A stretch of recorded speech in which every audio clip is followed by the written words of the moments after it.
มานะเอ้ยช่วงนี้ผักขายไม่ค่อยดีเท่าไหร่ข้าวสารในโอ่งก็ใกล้จะหมดแล้วพรุ่งนี้ลูกไปเอาข้าวสารมา10 กิโลกรัมนะไม่ต้องจ่ายตังค์แม่บอกเจ๊ไลไว้อีก2-3 วันเดี๋ยวค่อยจ่ายถ้าขืนเป็นแบบนี้อีกต่อไปผมว่าเราไม่รอดแน่ๆผมคิดว่าจะเข้าไปหางานทำในตัวเมืองแม้ว่าดีไหม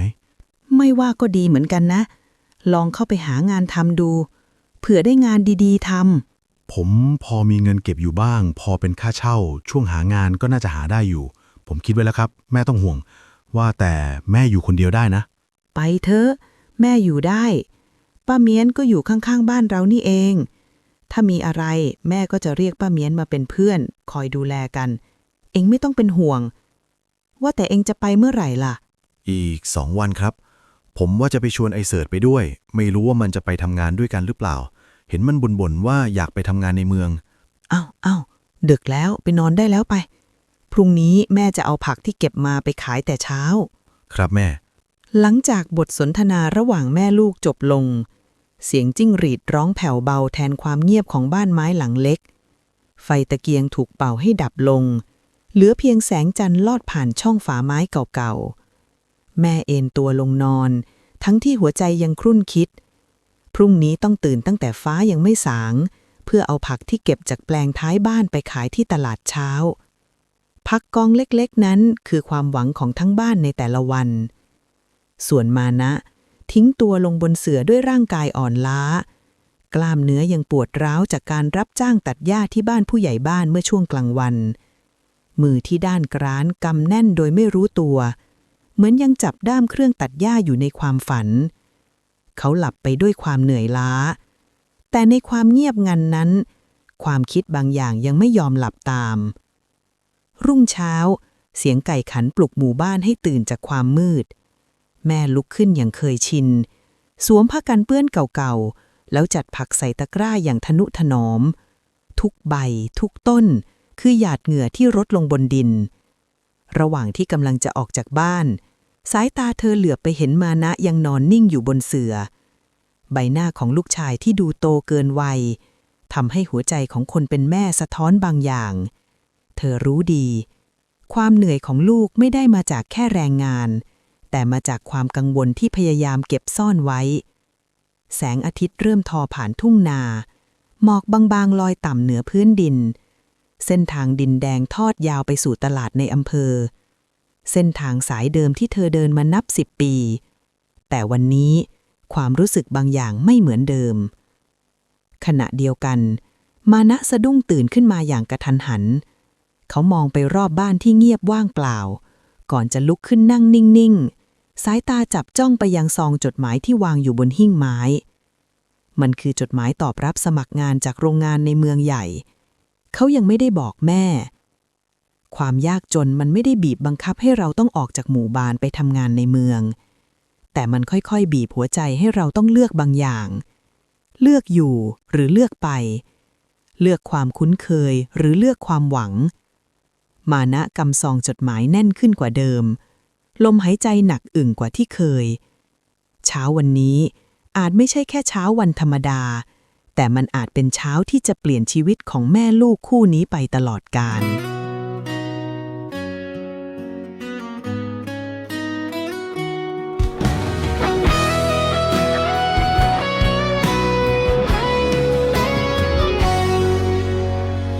จากบ้านทุ่งนาที่แห้งแล้งและไกลกระเป๋าใบเก่ากับความฝันใบใหญ่เข้ามาในเมืองที่แสงไฟส่องไกลตา2 วันผ่านไปเช้าวันที่มานะต้องจากบ้านหมอกบางยังลอยเหนือทุ่งนาเสียงลมพัดยอดกล้วยไหวเบาๆแม่ยืนมองลูกชายอยู่หน้าบ้านไม้หลังเดิมกระเป๋าผ้าใบเก่าๆใบเดียวคือสัมภาระทั้งหมดของเขาดูแลแม่ด้วยนะป้าเมียนมานะพูดเสียงเบาแต่หนักแน่นป้าเมียนพยักหน้าส่วนแม่ยิ้มทั้งน้ำตามือหยาบกร้านลูบศีรษะลูกชายครั้งสุดท้ายก่อนรถ2 แถวสายอำเภอจะแล่นฝุ่นแดงฟุ้งพาเขาออกจากหมู่บ้านภาพบ้านค่อยๆเล็กลง แต่ความรับผิดชอบในใจเขากลับใหญ่ขึ้นทุกที ตัวเมืองดูแตกต่างจากหมู่บ้านอย่างสิ้นเชิง เสียงรถ เสียงแตร และตึกสูงเรียงรายทำให้มานะรู้สึกเล็กลงในทันที โรงงานผลิตสายไฟขนาดใหญ่ตั้งตระหง่าน รั้วเหล็กสูง ประตูเข้ามามีพนักงานรักษาความปลอดภัยยืนตรวจบัตรอย่างเข้มงวด เสียงเครื่องจักรจากด้านในดังสม่ำเสมอ ราวกับหัวใจของสถานที่แห่งนี้เต้นอยู่ตลอดเวลา มานะสูดลมหายใจลึกก่อนก้าวเข้าไป ที่นี่แหละ จุดเริ่มต้นใหม่ หอพักชายตั้งอยู่ด้านหลังโรงงาน เป็นอาคารสีครีม3 ชั้น ระเบียงยาวมีเสื้อผ้าพนักงานตากเรียงราย กลิ่นผงซักฟอกปะปนกับกลิ่นอาหารจากโรงอาหารด้านล่าง กฎของโรงงานระบุชัด 1 ห้องพัก 2 คน เมื่อประตูห้องพักถูกเปิดออก มานะก็พบกับชายหนุ่มรูปร่างสูง ไหล่กว้าง ผิวเข้ม หน้าตาคมข่าย ผมสั้นเรียบร้อย เขากำลังนั่งเอนหลังอยู่บนเตียงล่าง มือถือโทรศัพท์ แต่พอเห็นคนใหม่ เขาก็ยิ้มกว้างทันที นายชื่ออะไรอ่ะ เราชื่อสงครามนะ ยินดีต้อนรับรูมเมทคนใหม่ น้ำเสียงเป็นกันเอง จนบรรยากาศตึงเครียดในใจมานะคลายลงเล็กน้อย เราชื่อมานะ เริ่มงานพรุ่งนี้ เขายิ้มบางๆแบบคนยังเกรงใจ สายตาของสงครามมองสำรวจเพื่อนร่วมห้องคนใหม่ตั้งแต่หัวจรดเท้า ก่อนจะพยักหน้าอย่างพอใจ นายอยู่แผนกอะไรอ่ะ เราอยู่แผนก NCE น่ะ ทันทีที่ได้ยินชื่อแผนก สงครามถึงกับผิวปาก โอ้โห แผนกดีซะด้วย เงินเดือนเยอะ คนแย่งกันเยอะ ว่าแต่นายเกรดเฉลี่ยเท่าไหร่ เรา 3.8 น่ะ มิน่าล่ะ ไม่ต้องบอกก็พอเดาได้ แววตาสงครามไม่ได้มีความอิจฉา แต่กลับมีความชื่นชม เหมือนเจอคนที่เขาอยากรู้จักมากกว่านี้ แล้วนายล่ะ อยู่แผนกอะไร เราอยู่แผนก CKU ก่อนจัดส่งน่ะ เกรดเฉลี่ยน้อย ได้ทำตำแหน่งนี้ก็ดีถมไปแล้ว ดีใจด้วยเพื่อน ดีใจด้วย ห้องพักเล็กๆที่มีเตียง2 ชั้น โต๊ะไม้1 ตัว และพัดลมติดฝา เริ่มอบอุ่นขึ้นอย่างประหลาด ไหนๆเราก็รู้จักกันแล้ว วันนี้เราจะพานายไปกินเย็นตาโฟร้านเด็ดกัน เดี๋ยวเราเลี้ยงเองต้อนรับรูมเมทคนใหม่ เกรงใจว่ะ เฮ้ย ไม่ต้องเกรงใจ ไหนๆก็ลงเดียวกันแล้ว เอ้ย ไม่ใช่ อยู่ร่วมห้องเดียวกันแล้ว อนาคตนายอาจจะต้องเลี้ยงเราคืนก็ได้ เพราะเงินเดือนนายเยอะกว่าเราไง เขาคว้ากระเป๋ามานะไปวางไว้ข้างเตียงบน นายนอนเตียงบน เรานอนเตียงย่างอ้าวไป สงครามกอดคอมานะเดินออกจากหอพักยามเย็นอย่างสนิทใจราวกับรู้จักกันมานาน ทางเดินหน้าหอพักยามเย็นแสงอาทิตย์สีส้มอาบอาคาร เสียงพนักงานเลิกกะพูดคุยกันคึกคัก กลิ่นอาหารลอยมาตามลม ข้างทางมีร้านเย็นตาโฟรถเข็นควันลอยกรุ่น หลอดไฟนีออนดวงเล็กเริ่มเปิดสว่างท่ามกลางฟ้าค่ำมานะมองภาพนั้นแล้วรู้สึกแปลกใหม่ ชีวิตในเมืองอาจไม่ง่าย แต่คืนนี้เขาไม่ได้รู้สึกโดดเดี่ยวเหมือนที่คิดไว้ตอนแรก และเขาไม่รู้เลยว่า การพบกันครั้งนี้จะไม่ได้เป็นแค่รูมเมท แต่อาจเป็นจุดเริ่มต้นของความรู้สึกบางอย่างที่ค่อยๆก่อตัวขึ้นโดยไม่ทันตั้งตัว ร้านเย็นตาโฟข้างทางคึกคักไปด้วยเสียงช้อนกระทบชาม ไอน้ำร้อนลอยขึ้นปะทะแสงไฟนีออนสีขาว เสียงรถวิ่งผ่านเป็นระยะ มานะนั่งตรงข้ามสงคราม โต๊ะสแตนเลสสะท้อนเงาหน้าทั้ง2 จาง กลิ่นน้ำซุปหอมเปรี้ยวหวานลอยขึ้นมาแตะปลายจมูก ในไปไหนมาไงถึงได้มาทำงานที่นี่ สงครามเอนตัวพิงเก้าอี้พลางใช้ตะเกียบเขี่ยลูกชิ้นเล่น สายตาจริงจังกว่าท่าทางขี้เล่นเมื่อครู่ บ้านฉันอยู่บ้านนอกชนบท ตอนนี้มันแห้งแล้ง ฉันอยู่กับแม่2 คน แม่ฉันขายผักอยู่ที่ตลาดสด ส่วนฉันรับจ้างทำทุกอย่างตามหมู่บ้านต่างๆเพื่อซื้อข้าวสารอาหารแห้ง ชีวิตฉันกับแม่ค่อนข้างลำบาก ฉันจึงออกหาสมัครงาน โรงงานนี้ก็เช่น ฉันสมัครไว้ตั้งแต่เดือนที่แล้ว เพิ่งจะเรียกฉันมาสัมภาษณ์และได้ทำงานนี่แหละ ระหว่างที่พูดมานะไม่ได้เงยหน้ามอง เขาใช้ช้อนตักน้ำซุปขึ้นมาเป่าเบาๆราวกับซ่อนความรู้สึกบางอย่างไว้ในไอน้ำที่ลอยขึ้น แววตาของสงครามเปลี่ยนไปเล็กน้อย จากขี้เล่นกลายเป็นนิ่งฟัง โอ้โห เรื่องราวเหมือนในละครเลย แต่สู้เราไม่ได้ เขาหัวเราะเบาๆกลบความเงียบก่อนจะพูดด้วยน้ำเสียงที่ลดลง เราเป็นเด็กกำพร้าตั้งแต่เด็ก เราเติบโตในวัดแถวสมุทรปราการ หลวงพ่อเห็นเราฉลาดพูดจาเก่งมีไหวพริบ แกก็เลยสอนเราเรียน แกเป็นทั้งพ่อทั้งแม่ที่คอยอบรมสั่งสอนให้เป็นคนดี เราสัญญาว่าเรียนจบจะเอาใบปริญญาไปฝากแก แต่แก มรณภาพเสียก่อนเรายังไม่รู้เลยว่าพ่อแม่ที่แท้จริงเป็นใครแต่ตอนนี้เราไม่อยากรู้แล้วเขาทิ้งเราได้เราก็ต้องอยู่ให้รอดลมค่ำคืนพัดผ่านโต๊ะจนกระดาษทิชชูปลิวไหวพูดมาแล้วเรื่องมันเศร้าเราไม่อยากพูดถึงมันวันนี้เราพานายมาเลี้ยงกินให้เต็มที่เลยเพื่อนเขายิ้มกว้างอีกครั้งพยายามดึงบรรยากาศกลับมาเหมือนเดิมมานะมองเขาเงียบๆราวกับเห็นอีกด้านหนึ่งที่ซ่อนอยู่หลังเสียงหัวเราะในโรงงานนี้นายมีเพื่อนเยอะไหมเราไม่ค่อยมีเพื่อนหรอกแต่สาวๆสวยๆมีเยอะนะแต่เราไม่เคยจีบอีกสักคน ดำๆอย่างเราขี้เหร่ใครจะเอาวะจริงไหมเอ้ากินแม้คำพูดจะติดตลกแต่มานะสังเกตเห็นบางอย่างในแววตามันไม่ใช่ความมั่นใจอย่างที่ปากพูดมานะยิ้มบางๆใครว่านายไม่หล่อวะคำพูดสั้นๆนั้นทำให้สงครามเงียบไปเสี้ยววินาทีก่อนจะหันไปซดน้ำซุปกลบเกลื่อน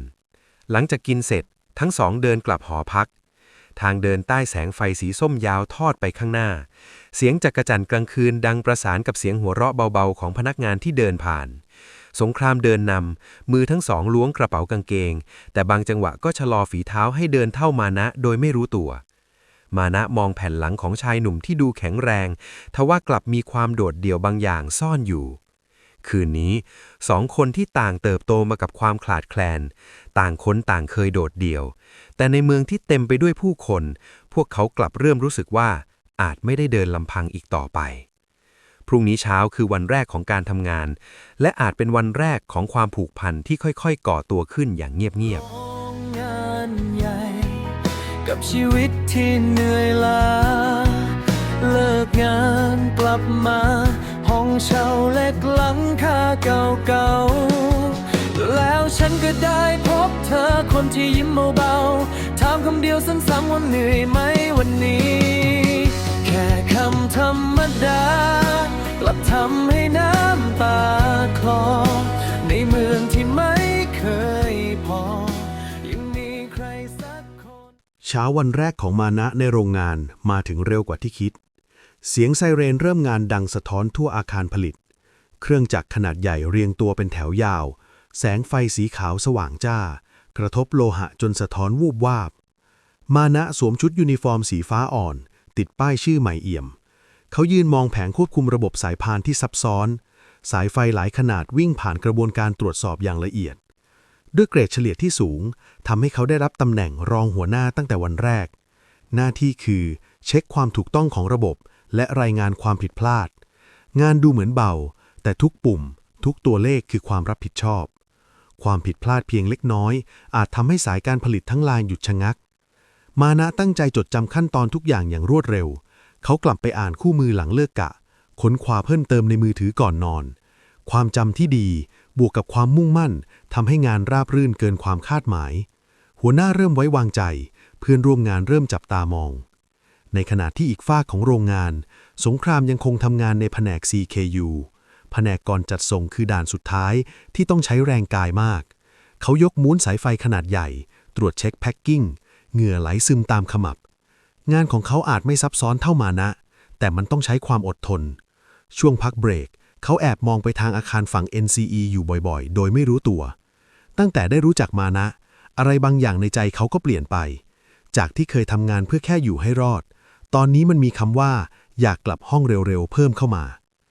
หลังเลิกงานทั้งสองกลับห้องพร้อมถุงกับข้าวจากร้านข้างทางข้าวกล่องวางเรียงบนโต๊ะเล็กๆพัดลมหมุนเอื่อยๆกลิ่นผัดกระเพราและต้มจืดลอยคลุ้งในห้องสี่เหลี่ยมเสียงหัวเราะดังแทบทุกคืนความใกล้ชิดค่อยๆก่อตัวจากรูเมทกลายเป็นเพื่อนสนิทและคำว่าสนิทก็ค่อยๆขยับเข้าอะไรบางอย่างโดยที่ทั้งสองไม่ทันสังเกตมานะเดือนนี้เองส่งเงินให้แม่เองหรือยังวะคำถามเดิมๆที่สงครามถามในทุกเดือนจนเหมือนเป็นพิธีกรรมเล็กๆก่อนสิ้นเดือนส่งแล้วเมื่อวานนี้กูไม่ลืมหรอกคำตอบเดิมๆแต่เต็มไปด้วยความภูมิใจทุกครั้งที่พูดสงครามพยักหน้าเบาๆเหมือนโล่งใจแทนสงครามถ้ามีโอกาสกูอยากไปเที่ยวบ้านมึงว่ะมานะเงยหน้าขึ้นมองแววตานิ่งลงเล็กน้อยไปสิเดือนหน้าโรงงานปิดเทศกาลปีใหม่มึงจะไปไหนไหมล่ะส่วนกูจะกลับบ้านสงครามไปสิว่าแต่ไปในฐานะอะไรวะแฟนมึงดีไหม เสียงหัวเราะดังมึงอยากโดนไหมมานะพูดพร้อมยกเท้าไม่กลัวแล้วครับที่รัก คำว่าที่รักทำให้มานะหน้าแดงโดยไม่รู้ตัว มึงก็รู้อยู่ว่ากูนอกจากวัดแล้วก็ไม่มีบ้านที่จะให้ไปเหมือนมึงหรอกนะ น้ำเสียงตื่นเต้นแต่แววตาแอบเศร้านิดๆไปกับกูนี่แหละมึงไม่ต้องมาดึงดราม่าขนาดนั้นก็ได้แค่กูเห็นหน้ามึงกูก็ใจอ่อนแล้วรอยยิ้มมุมปากของมานะทำให้สงครามเงียบไปครู่หนึ่งก่อนจะหัวเราะกลบเกลื่อน รู้ใจกูดีจริงๆแฟนกูนี่มาให้กูหอมแก้มทีนึงสิมึงจะบ้าหรือกูเพื่อนมึงนะเสียงสงครามหัวเราะดังลั่นห้อง ไม่เป็นไรกลางคืนมึงนอนหลับกูแอบขึ้นไปหอมแก้มมึงทุกคืนเลยไม่งั้นกูนอนไม่หลับเขายิ้มกวนๆเหมือนคนชนะเกมนี่ไอ้เพื่อนคิดไม่ซื่อเดี๋ยวเถอะมึงอย่าให้ถึงทีของกูแล้วกันมึงจะทำอะไรกูได้ไอ้ขาวน่ารักจุ๋มจิ๋มอย่างมึงกูไม่จับมึงทำเมียก็ดีเกินไปแล้วอย่าให้กูทนไม่ไหวสักวันละกัน นี่ไอ้เพื่อนบ้าหน้าแดงหูแดงโดยไม่รู้ตัวสงครามแอบมองเห็นแต่ไม่พูดอะไรกูล้อเล่นทำเป็นจริงจังไปได้เดี๋ยวกูทำจริงแหละนี่ไอ้กูนอนละกูหลับละนอนจริงๆแล้วนะฝันดีนะที่รักไฟในห้องถูกปิดเหลือเพียงแสงไฟจากทางเดินลอดเข้ามากูละเหนื่อยทิ้งกับมันแต่ละวันแต่แม้ปากจะบ่นแต่มุมปากของมานะก็ยังยกขึ้นเล็กน้อยในความมืดบนเตียง2 ชั้นที่อยู่ห่างกันไม่ถึงเมตรหัวใจ2 ดวงเต้นอยู่ในจังหวะที่ใกล้กันกว่าที่คิดความสุขเล็กๆกำลังก่อตัวขึ้นในห้องสี่เหลี่ยมเล็กๆแห่งนี้เต็มไปด้วยเสียงหัวเราะความห่วงใยและคำล้อเล่นที่ซ่อนความรู้สึกจริงไว้ข้างในแต่ในโลกของโรงงานที่เต็มไปด้วยการแข่งขันตำแหน่งที่มานะได้รับและสายตาบางคู่ที่เริ่มจับจ้องความสุขที่เรียบง่ายนี้อาจกำลังถูกทดสอบในไม่ช้า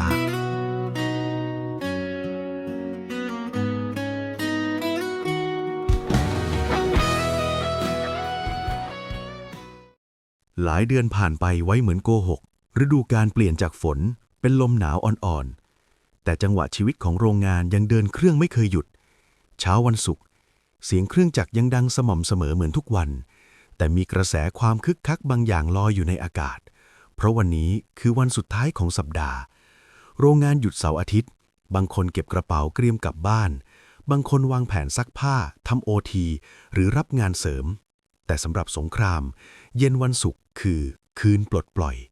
และศุกร์นี้เขาตัดสินใจพามานะไปด้วยหลังเลิกงานทั้งคู่ยังใส่ชุดยูนิฟอร์มสีฟ้าอ่อนสงครามสตาร์ทรถมอเตอร์ไซค์คู่ใจเสียงเครื่องยนต์คำรามเบาๆมานะนั่งซ้อนท้ายมือจับชายเสื้อสงครามหลวมๆลมเย็นปะทะใบหน้าไฟถนนทอดยาวเป็นเส้นสีส้มทุกๆวันศุกร์กูกับเพื่อนๆชอบมานั่งสังสรรค์กันที่หอพักไอทีมันนะมึงไม่ว่าอะไรนะถ้ากูจะชวนมึงไปด้วยเพราะมึงทำงานโรงงานเดียวกันรู้จักเพื่อนไว้สักคน2 คนก็ดีนะน้ำเสียงดูชักชวนแต่แฝงความกังวลเล็กๆกลัวคำตอบจะไม่เป็นอย่างที่หวังมานะเลิกคิวเล็กน้อยก่อนจะตอบตามใจมึงแต่ว่าอย่าดึกมากนะเพราะกูต้องอ่านคู่มืออุปกรณ์อิเล็กทรอนิกส์เพิ่มเติมเขายิ้มบางๆตามนิสัยคนจริงจังขยันจริงๆแฟนกูเนี่ยจะถึงวันหยุดอยู่แล้วยังจะศึกษาคู่มือสายการผลิตอีกภูมิใจจังทั้งเก่งทั้งน่ารักผู้จบก็เอื้อมมือไปหยิกแก้มมานะเบาๆตอนรถจอดติดไฟแดงมึงนี่เดี๋ยวคนอื่นเขาก็จะเข้าใจผิดหรอกว่ากูเป็นแฟนมึงระวังจะหาแฟนยากนะใครจะมองยังไงใครจะว่ายังไงก็ช่างมันสิเราไม่ได้ทำให้คนอื่นเดือดร้อนซะหน่อยอีกอย่างกูไม่ได้ไปขอมันกินคนมีปากเขาก็นินทาคนอื่นมันก็เป็นเรื่องปกติอยู่แล้วแต่ที่แน่ๆใกล้จะสิ้นเดือนแล้วช่วงนี้กูต้องขอมึงกินแล้วล่ะเสียงหัวเราะดังแข่งกับเสียงรถคนหัวแข็งอย่างมึงเงินมึงเคยถึงสิ้นเดือนบ้างหรือเปล่ากูเห็นชักหน้าไม่ถึงหลังแต่ละเดือนก็กูต้องผ่อนรถด้วยไงสังสรรค์กับเพื่อนนิดนึงแค่นี้เองไม่ได้ไปจีบสาวที่ไหนให้เปลืองตังค์ซะหน่อยกูมีมึงคนเดียวนะที่รักเขาหันมายิ้มอ้อนทั้งที่รถอย่างวิ่งมึงเรียกกูที่รักบ่อยๆจนเพื่อนมึงคิดว่ากูเป็นแฟนมึงจริงๆแล้วเนี่ยแล้วกูไม่เคยเลี้ยงมึงหรอกูเลี้ยงทุกเดือนเป็นปลิงหรือเปล่าเนี่ย นั่นไงมึงไม่เคยปล่อยให้กูอดหลอกจริงไหมที่รักเขากระซิบเบาๆกลับไปเดี๋ยวให้รางวัลนะรู้สึกว่าพูดเก่งขึ้นนะมึงอ้อนเก่งยังกับกูเป็นผู้หญิงของมึงมานะทำหน้าดุแต่หูดังชัดในแสงไฟถนนสงครามแอบเห็นและยิ้มมุมปากอย่างคนได้เปรียบที่หอพักของไอทีเสียงหัวเราะดังตั้งแต่หน้าทางเข้ากลุ่มเพื่อนนั่งล้อมวงกันเนื้อย่างบนเตาถ่านทรงกลิ่นหอมกลุ่นข้าวเหนียวลาบไก่ผักสดวางเต็มโต๊ะแก้วน้ำใสๆวางเรียงรายไม่ต้องบอกก็รู้ว่าไม่ใช่น้ำเปล่า มาแล้วเพื่อน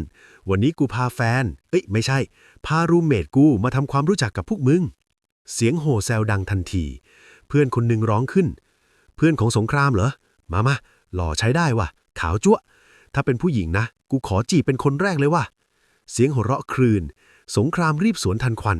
เฮ้ย นี่เด็กกูเว้ย เงียบไปเลยแล้วมึงไอที ทุกคนยิ่งหัวเราะหนักกว่าเดิม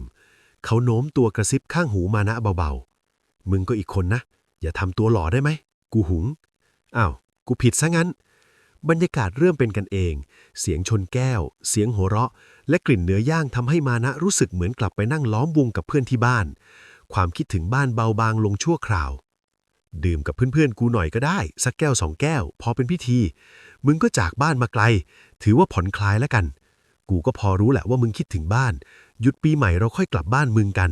เดี๋ยวลูกเขยคนนี้จะไปทำความเคารพแม่ยายซะหน่อย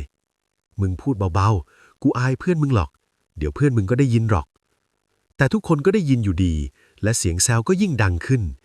เวลาล่วงเลยเกิน4 ทุ่ม เสียงหัวเราะเริ่มแผ่วลง เหลือเพียงเสียงลมกลางคืน สงครามหน้าแดงก่ำเดินเซเล็กน้อย มานะถอนหายใจ ก่อนจะคว้ากุญแจรถ กูขับเอง ไฟถนนทอดยาวบนถนนเปลี่ยว รถมอเตอร์ไซค์แล่นฝ่าลมหนาวอ่อนๆ สงครามซ้อนท้าย คราวนี้เป็นฝ่ายโอบเอวมานะแน่นกว่าปกติ ศีรษะพิงแผ่นหลังเขายังหมดแรง เสียงพึมพำเบาๆดังข้างหู มานะ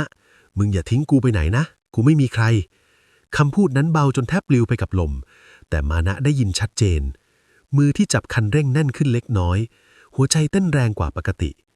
ค่ำคืนนี้ดูเหมือนจะจบลงด้วยดี แต่ในความมืดของถนนสายเปลี่ยวกำลังมีเสียงกระซิบจากหัวใจเบาๆว่ารัก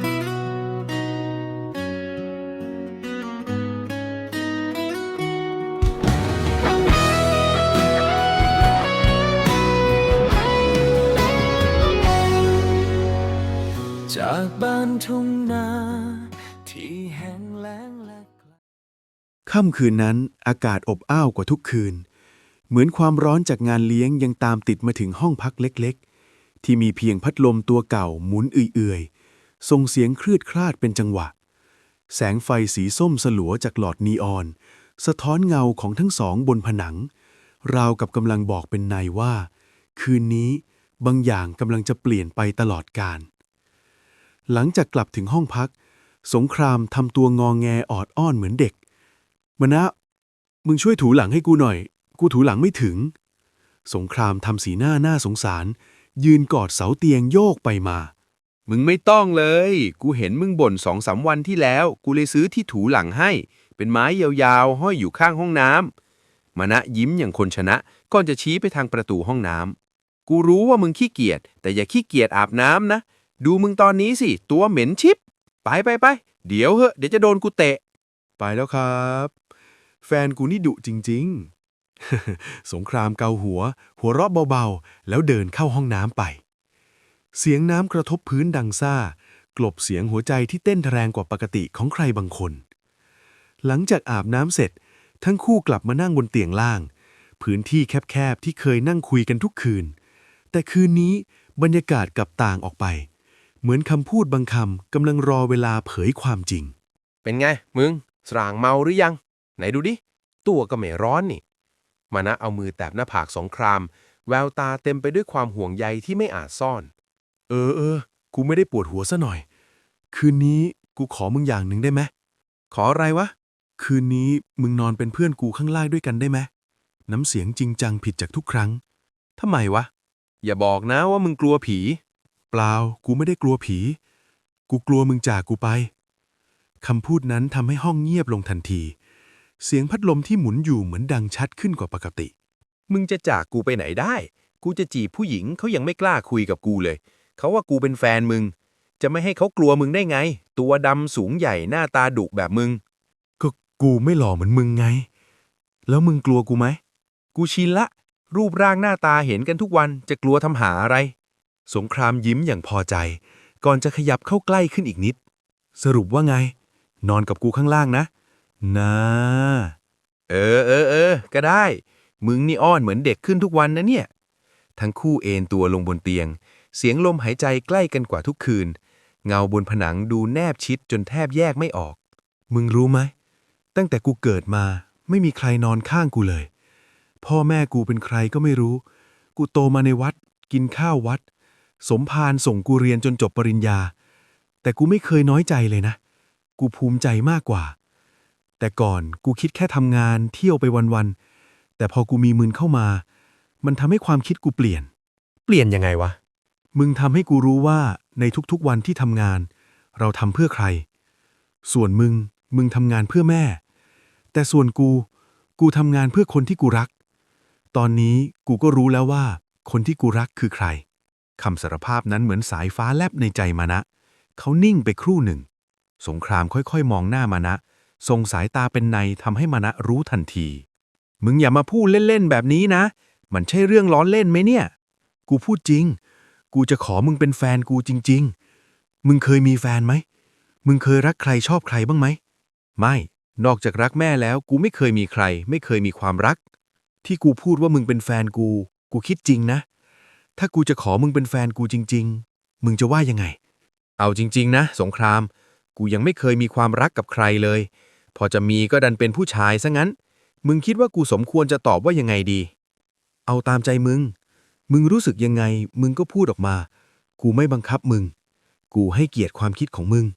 ในใจกูไม่มีใครก็จริง กูอยู่กับมึงมากี่เดือนล่ะ ตัวติดกันกับมึงตลอด เว้นตอนทำงานที่ต้องแยกแผนก ที่เหลืออย่างกับปลาท่องโก เวลาทำงานกูก็เป็นห่วงมึงว่ามึงจะกินข้าวอิ่มไหม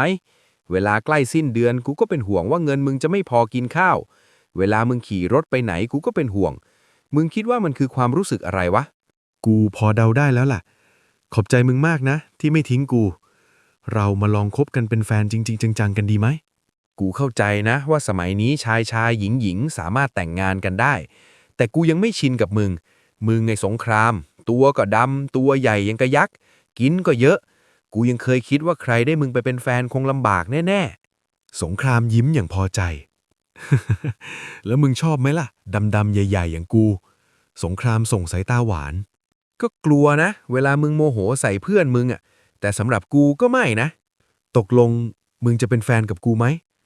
สงครามส่งสายตาอ้อนวอน กูยังไม่เคยมีความรัก กูกลัวอกหักว่ะ กูสัญญาว่ากูจะดูแลมึงอย่างดีที่สุดเท่าที่ชีวิตกูจะทำได้ มึงเชื่อใจกูนะ พรุ่งนี้กูจะไปซื้อแหงนทอง2 วงมามั่นมึงไว้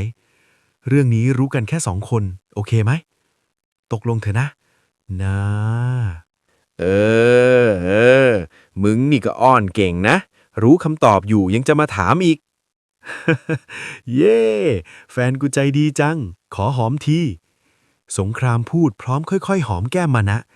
ส่วนมานะก็ไม่ปฏิเสธที่เพื่อนคนหนึ่งจะหอมแก้ม สงครามไม่ใช่แค่หอมแก้มเท่านั้น เขาค่อยๆบรรจงจูบริมฝีปากของมานะเบาๆ ถึงแม้ทั้งสองจะไม่เคยได้รับรสสัมผัสการจูบมาก่อน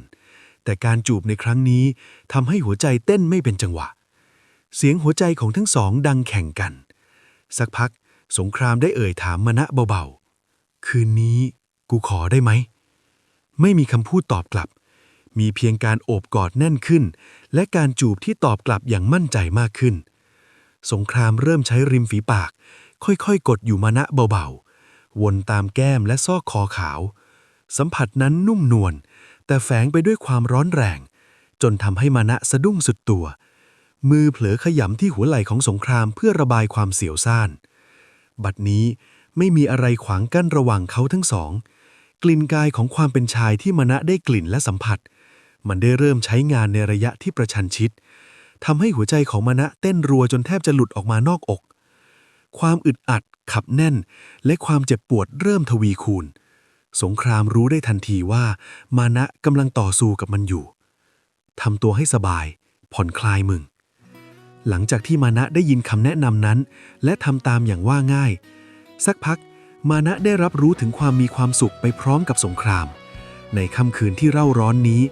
เสียงเนื้อกระทบดังภายในห้องสี่เหลี่ยมมันเป็นเสียงจังหวะของหัวใจของทั้งสองคนนอกหน้าต่างแสงไฟถนนส่องลอดผ้าม่านบางๆเข้ามาเงาของทั้งสองซ้อนทับกันเป็นหนึ่งเดียวคืนนี้ไม่ใช่คืนธรรมดาแต่คือจุดเริ่มต้นของความสัมพันธ์ที่ทั้งคู่ต้องพิสูจน์ด้วยหัวใจและคำถามสำคัญกำลังรออยู่ในวันพรุ่งนี้แหวน2 วงนั้น จะเป็นเพียงความลับของคนสองคน หรือจะกลายเป็นบททดสอบครั้งใหญ่ของชีวิตพวกเขา งานใหญ่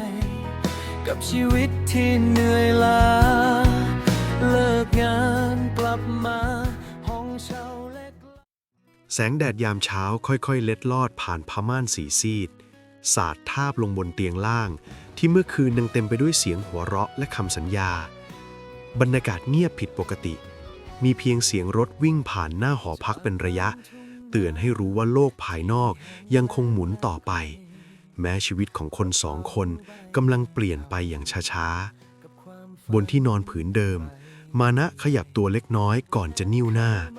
ความระบมจากคืนแรกยังทิ้งร่องรอยเอาไว้ชัดเจนส่วนสงครามที่ตื่นก่อนหน้านั้นนอนตะแคงมองคนข้างๆด้วยสายตาที่เต็มไปด้วยทั้งความห่วงใยและความรู้สึกผิดปนเอ็นดูยามเช้าแสงแดดส่องผ้าม่านมานะและสงครามยังคงนอนอยู่บนที่นอนแต่เช้านี้มานะรู้สึกไม่ค่อยสบายตัวมึงเป็นยังไงบ้างไปทำงานไหวเปล่าสงครามสอบถามด้วยความเป็นห่วงมึงถามได้มึงคิดว่าไปไหวไหมล่ะรู้อยู่มันจะมาถามกูอีกมานะเลิกคิ้วมองสงครามทั้งเจ็บทั้งเขินปะปนกันไป กูขอโทษเจ็บมากไหมวะแววตาของสงครามอ่อนลงยังเห็นได้ชัดมึงมาลองเป็นกูไหมล่ะไม่บรรยะบรรยังกับกูเลย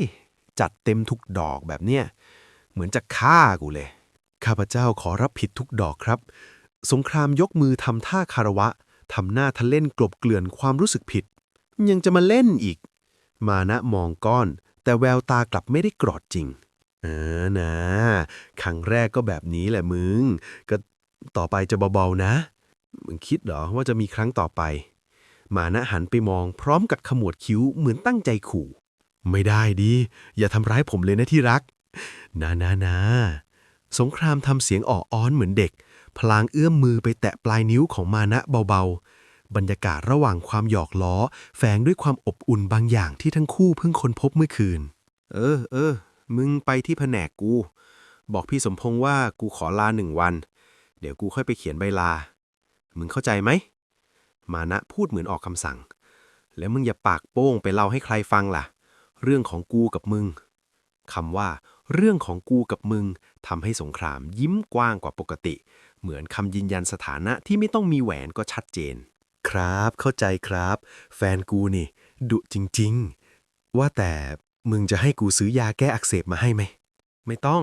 เดี๋ยวมันก็คงหายมันจะหายช้าไปหรือเปล่ามุ้งกูไม่ต้องเลยกูรู้ว่ามึงจะพูดอะไรมึงเลิกคิดไปได้เลยจะเอาอะไรบ่อยๆวะเสียงมานะตะคอกกลบความเขินที่เริ่มพุ่งขึ้นมาอีกครั้งโหใจร้ายว่ะไปอาบน้ำก็ได้เดี๋ยวเย็นนี้ที่รักจะกินอะไรเดี๋ยวข้าน้อยซื้อมาฝากไม่กินอะไรทั้งนั้นเดี๋ยวออกไปซื้อเองรีบไปทำงานได้แล้วเดี๋ยวจะสายพูดมากจังนะมึงสงครามหัวเราะเบาๆก่อนจะลุกขึ้นไปอาบน้ำเสียงน้ำไหลกระทบพื้นห้องน้ำดังเป็นจังหวะขณะที่มานะเอนตัวพิงหมอนมองเพดานเก่าๆด้วยความคิดสับสนในใจเมื่อคืนมันเกิดขึ้นเร็วเกินไปไหมเขาพร้อมจริงๆหรือแค่ปล่อยให้หัวใจนำทางไม่นานนักสงครามแต่งตัวเรียบร้อยเสื้อสีฟ้าถูกสวมอย่างเร่งรีบแต่ก่อนจะออกจากห้องเขาหยุดมองมานะอีกครั้งสายตานั้นจริงจังกว่าทุกวันพักเยอะๆนะเดี๋ยวเลิกงานแล้วรีบกลับประตูห้องปิดลงเบาๆเหลือเพียงความเงียบและเสียงหัวใจของมานะที่ยังเต้นแรงทุกครั้งที่นึกถึงคำว่าแฟน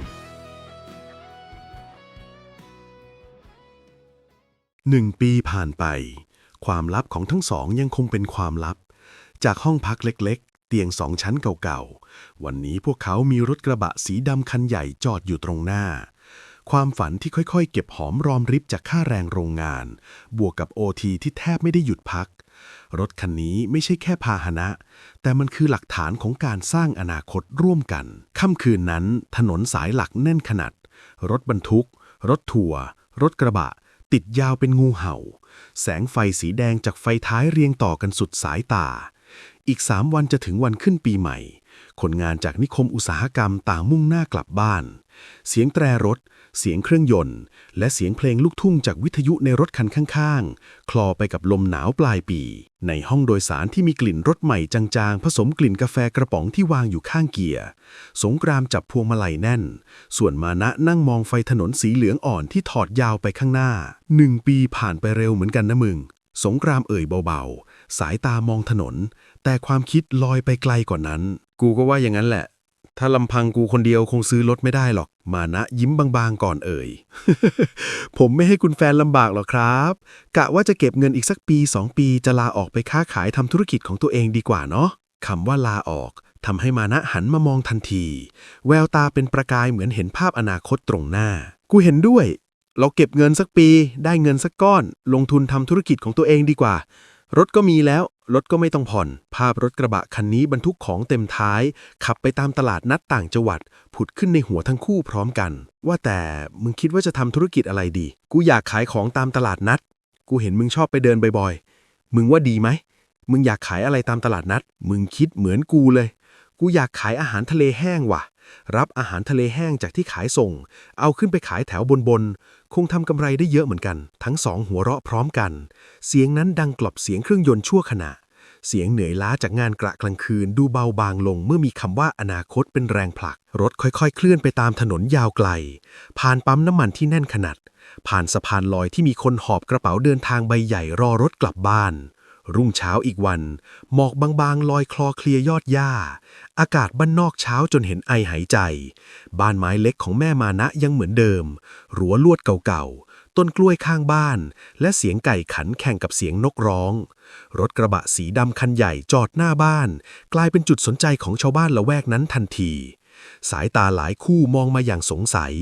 เสียงซุบซิบดังแผ่วๆลูกใครวะได้รถใหม่ซะด้วยสงกรามยืดแขนบิดตัวไปมาเมื่อยจงเลยคืนนี้จะมีคนนวดหลังให้ไหมนะเดี๋ยวกูนวดให้มานะหันมายิ้มกว้างเหมือนหายเหนื่อยทันทีที่ได้กลับบ้านแม่ยายกูอยู่ไหนวะสงกรามพูดพร้อมมองหาอย่างลืมตัวมึงเบาๆสิวะเดี๋ยวแม่กูก็มาได้ยินหรอกยังไม่ทันสิ้นเสียงประตูบ้านไม้ก็เปิดออกหญิงวัยกลางคนในเสื้อแขนยาวสีซีดก้าวออกมา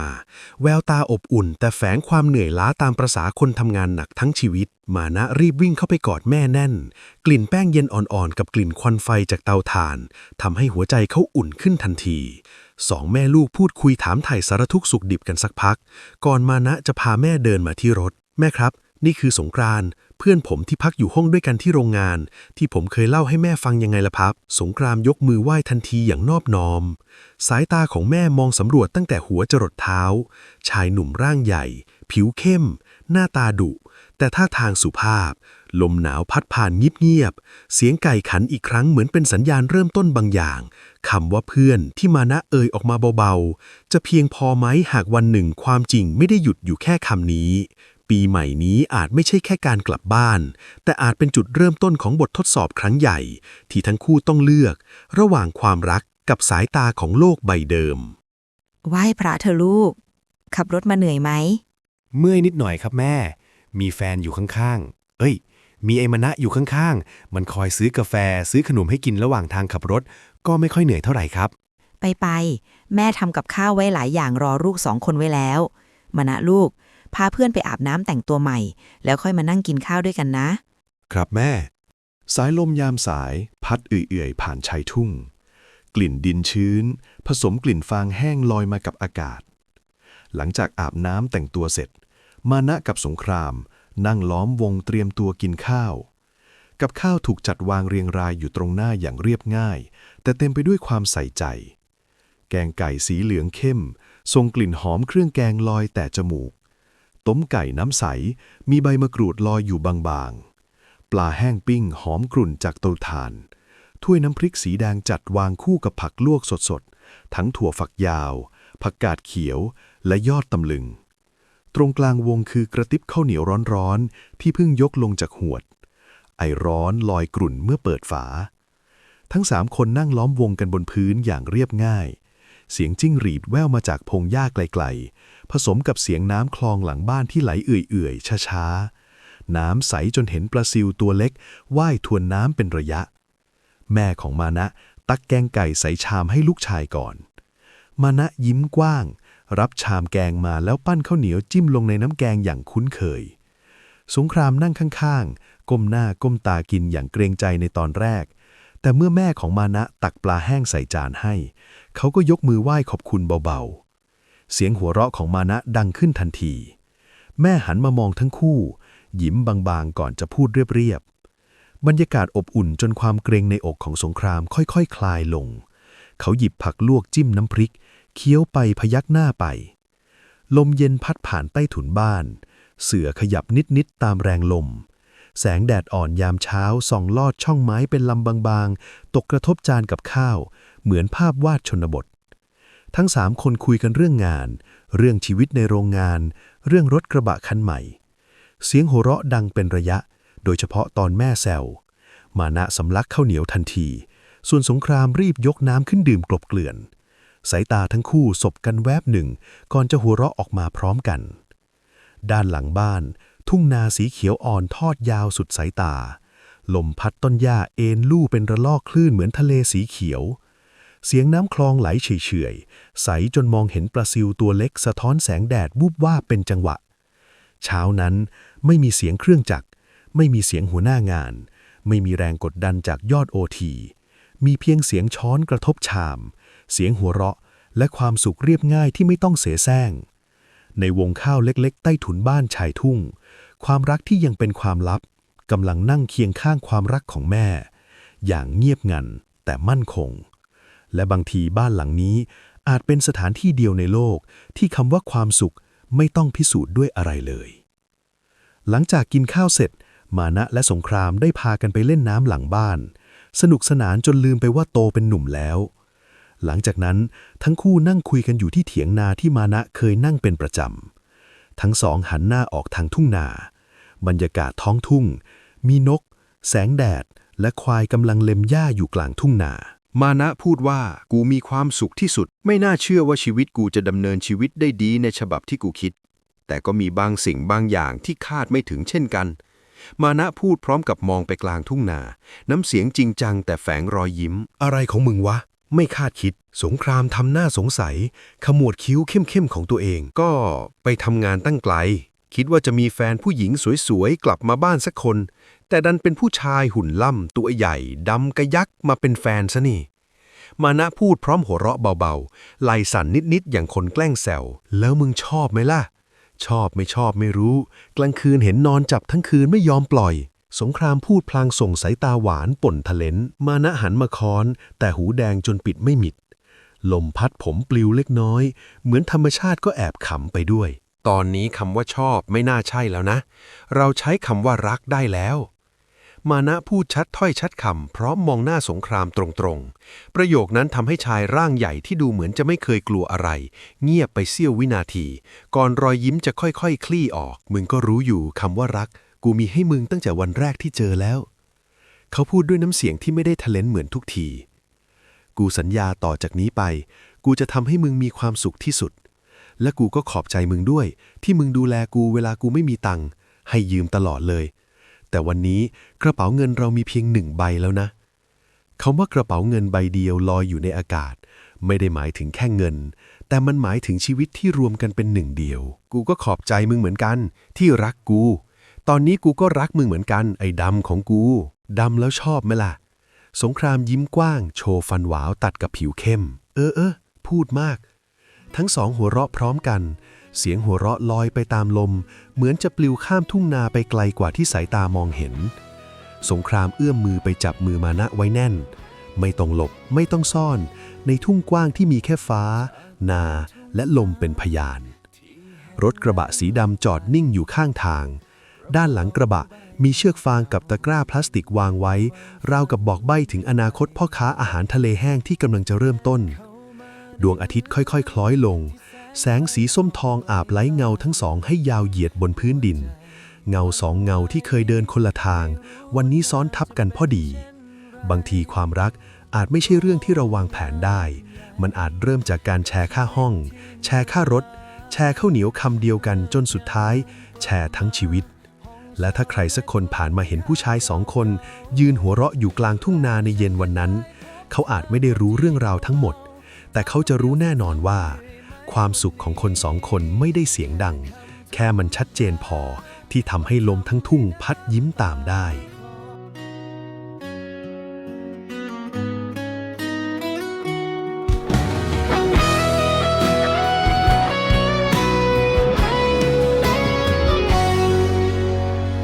จากบ้านทุ่งนาที่แห้งแล้งและไกล